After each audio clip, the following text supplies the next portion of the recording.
do what we can and we make it work.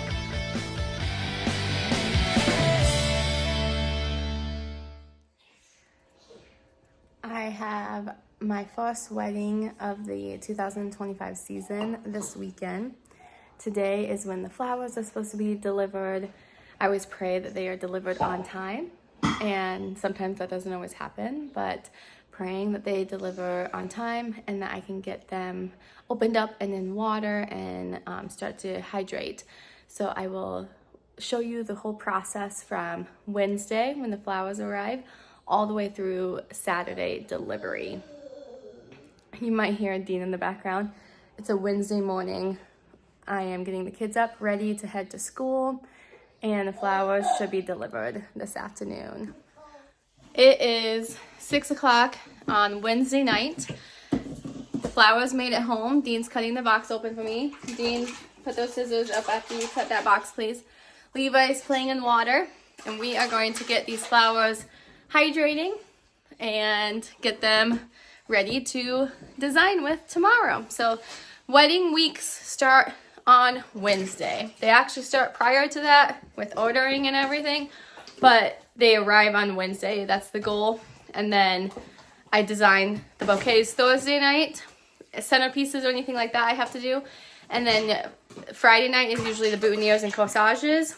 And then if I have an arch or focal piece for the wedding, then it is usually done on Friday night or Saturday. My two little helpers are gonna help me. Tyler's working late, so they are gonna help me get this done. This one's hard. These flowers are wholesale flowers. We don't have flowers blooming yet. So if it's out of season, I will buy wholesale flowers for designing with. Levi, let's not make too big of a mess, kiddo. Careful with that, Dean. You got it? Do you need help? No.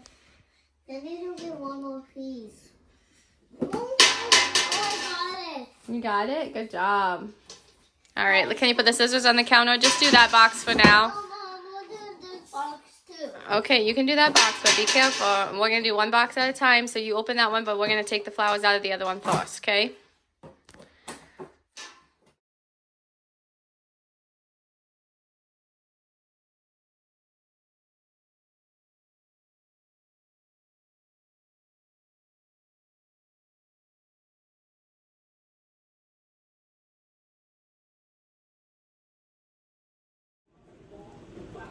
Okay, it is Thursday night and we are going to build the bridal bouquet and 4 bridesmaid bouquets. So I have my flowers. They have been hydrating for 24 hours and I'm going to now kind of spread them out so I have a recipe in front of me of the different flowers. So we have some big pink roses.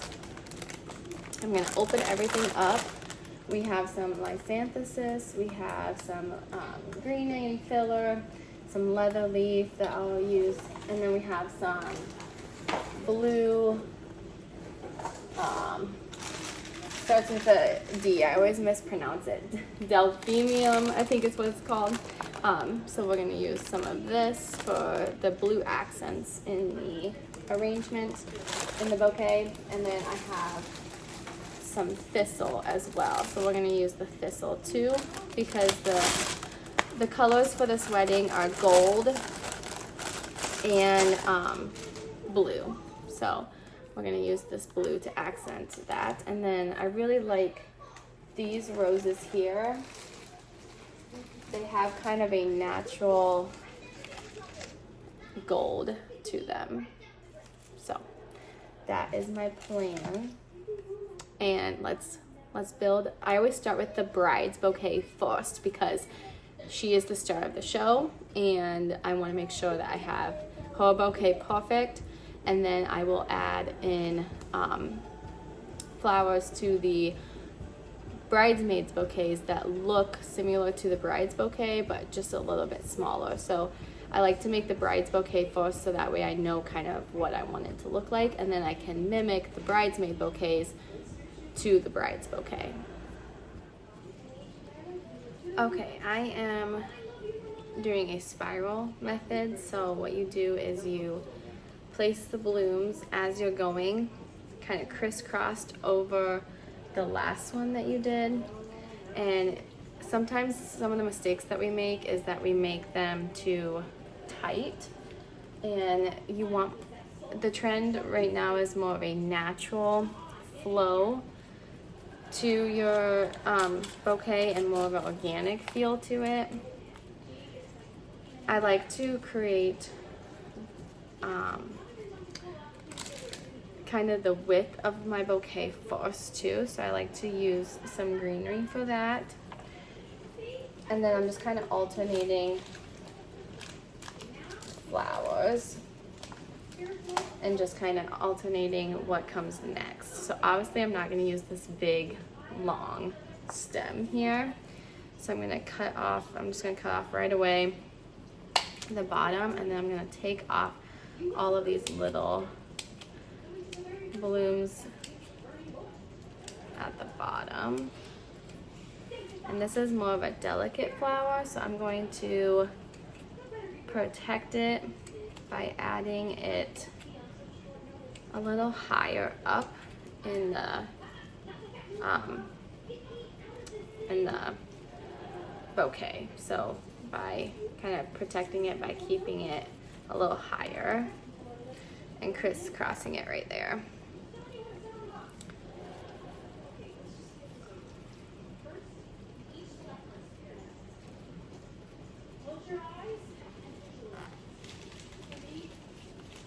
Okay, we need some, I think this is another one of those, I think.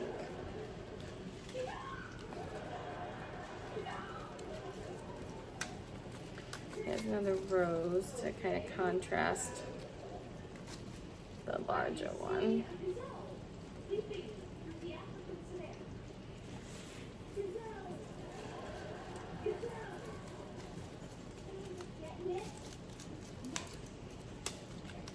You want to take off all of the extra leaves because it's just going to bunch up at the base of the bouquet where you're going to put the ribbon, and you don't want that leaf to interfere with the ribbon, and you don't want it to look bunchy at the base there.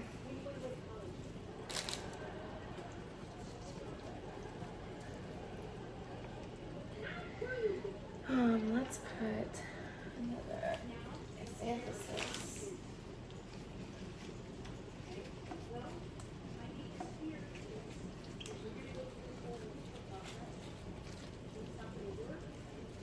Unfortunately, I'm not going to use these middle stems because they're just a little too low. But I can probably use both of these together. Yeah. Alright, I'm going to add some pink over here. Crisscross it.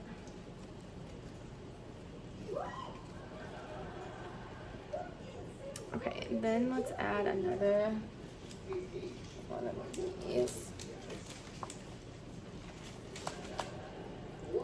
I'm gonna cut it right away. About there.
on par with what all the other cows have been doing.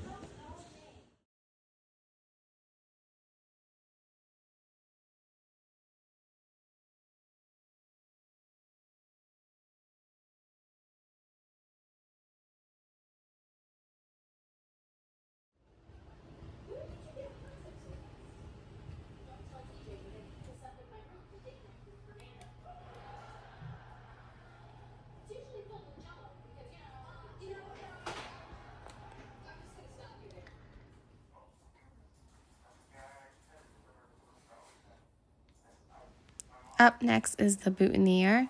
We are going to begin with some filler greenery. I like to pick out a rose or a focal flower and then layer it with the green filler and then accent it with a secondary flower. So in this case, we're using the rose, some thistle. I decided I don't think I ended up using as much leather leaf as I had anticipated. So I'm kind of just building it as I go, kind of seeing what looks good. I don't like boutonnieres to be too large. I don't like them to be too top heavy on a tux or a sports jacket. So I like to build them where they're a beautiful accent to the tux, but not overpowering or not going to be weighed down or be hard to keep secure. It's kind of all trial and error. I kind of see how things look and then tweak it as I go.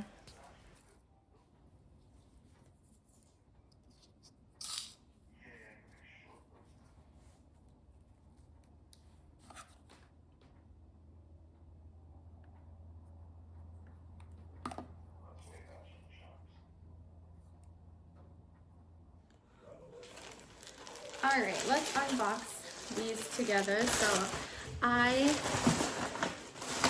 first started just with,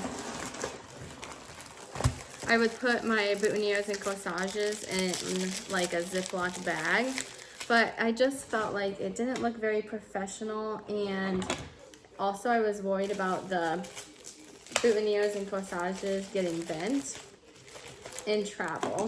So I started getting just these little plastic boxes. And then what's really nice is I put our sticker on them. I need two of them, one for the flower petals and one for the boutonniere. So watch this.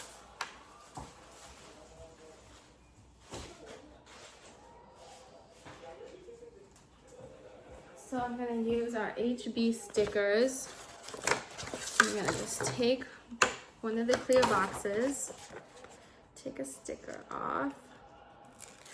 And then this is a really easy way to brand for our business. So I got our HB sticker. I'm gonna stick it right in the middle here. And look at how perfect that branded that box. So I'm gonna do that to this one. All right, so those boxes are good to go. And then I'm going to place, I like to include a couple safety pins in the boutonniere box, just in case someone doesn't like the pins. Otherwise I have these pins that have a nice pull at the end. Okay, we're gonna put these boxes off to the side for now.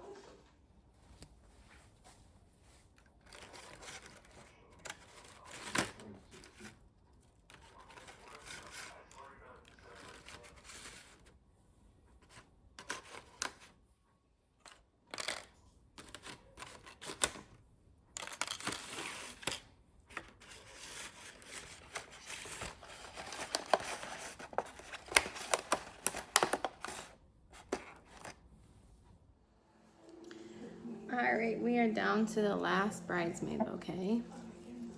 So we're gonna take this one out of the vase. We're gonna trim these stems.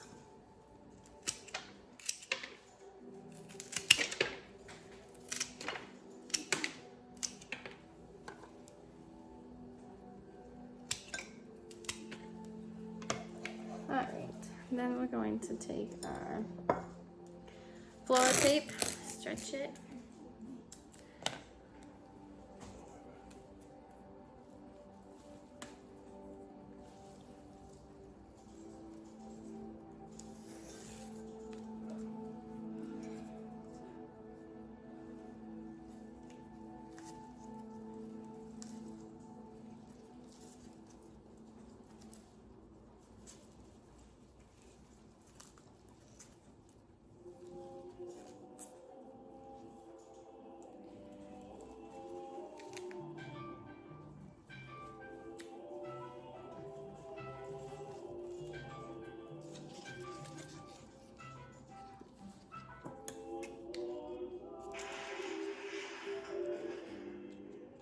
Hello?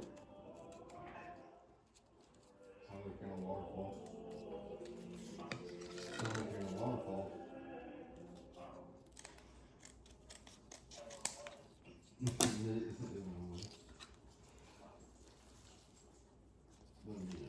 just gonna send another random trip of cows.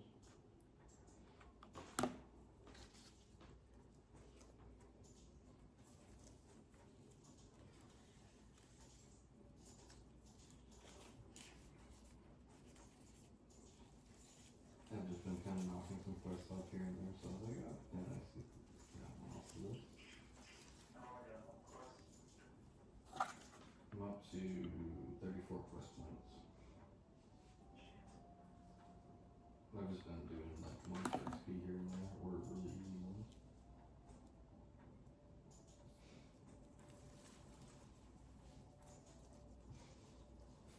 Quests give some pretty good XP, man.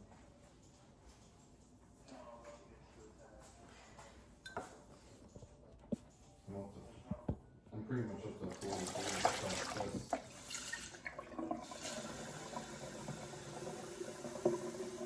Okay, how you keep your flowers fresh from the time Wednesday when you're hydrating them to Saturday when you have the wedding. So here's my bridal bouquet. So first, let's see how it looks. You're gonna try to hold it more in front of you, like kind of around your belly button, and then you're gonna wanna like face the flowers out. So you usually want kind of a focal front to your arrangement. And a lot of, right now the trend is to kind of go more natural and to go wide versus round. So you can see kind of how these eucalyptus and stuff kind of creates a width to the arrangement that is more natural and looks more like garden-esque, kind of like out in the garden. So how you're going to keep this the freshest that you can is you are going to want to trim these every day or every time you mess with them. So I did not trim them to the length that I want for the bouquet yet because I want to give them a fresh cut now that I'm going to put the ribbon on them. So I'm just gonna cut off the base, make sure that they're all even. Give every stem a nice, it's not a real big cut, it's just because you don't want a really short handle, but you want to give it a little cut so that way it can take, because as soon as you give it a fresh cut, the stem tries to heal itself and close itself. And so when you give it a fresh cut, you're encouraging it to continue to take up water. I'm just giving each stem a little cut. Ideally, I took one floral design class in college, and I was taught that your bouquet, theoretically, should stand on its own. Mine probably does not, but that's the goal. So your goal is to try to make the stems so they balance and they would stand on their own, but that's kind of hard to do, but that's the goal. Okay.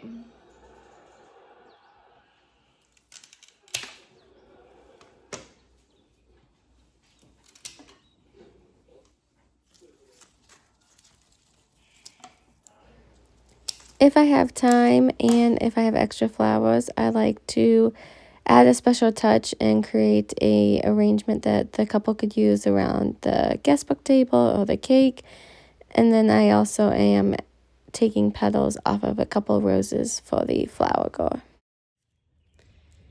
Loading up the flowers in my Corolla is always a challenge. Today I'm using a box with some dividers. Oops, my box opened up here. But sometimes I have a vase holder that I will put in here sometimes. I cannot wait until the day that I get an SUV to haul things around. But for now, we do what we can and we make it work. All right, we are loaded up and ready to head to the venue. We are going to a hotel in Iowa City to drop this off.